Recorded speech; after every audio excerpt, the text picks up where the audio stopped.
প্রতিনিয়ত ফেসবুক চালাতে আমাদের ফেসবুকটা দেখবেন অনেক সময় ডিলে হয়ে যায়, করতে করতে লগ আউট হয়ে যায়, অনেক সময় ডিস্টার্ব হয় এবং ফেসবুকটা চলতে চায় না, ডিস্টার্ব হচ্ছে।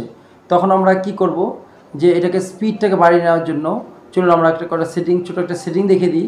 সেই সেটিংটা দেখলে আপনারা বুঝতে পারবেন যে এই ফেসবুকটা কীভাবে আরও স্পিডে চালানো যায়। সেইভাবে আমরা সেটিংটা করে নিই। এবং ভিডিওটা ভালো লাগলে অবশ্যই লাইক, কমেন্ট, শেয়ার করবেন আর অবশ্যই ফলো করে দেবেন। যারা ইউটিউবে দেখছেন তারা অবশ্যই সাবস্ক্রাইব করে দেবেন। চলুন আমরা স্ক্রিনশটের মাধ্যমে ভিডিওটা দেখে নিই।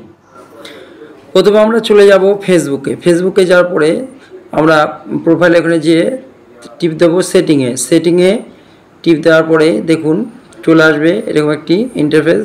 সেখান থেকে আমরা নিচে চলে যাওয়ার পর আসবে ব্রাউজারে ক্লিক করব। এখান থেকে চলবে ব্রাউজার অ্যাক্টিভিটি। দেখুন অনেক কিছু আছে এখানে। আমরা কুকিজ অ্যান্ড ক্যাচ এটাকে ক্লিয়ার, দেখুন আসলে এরকম একটা ক্লিয়ার করে দেবো।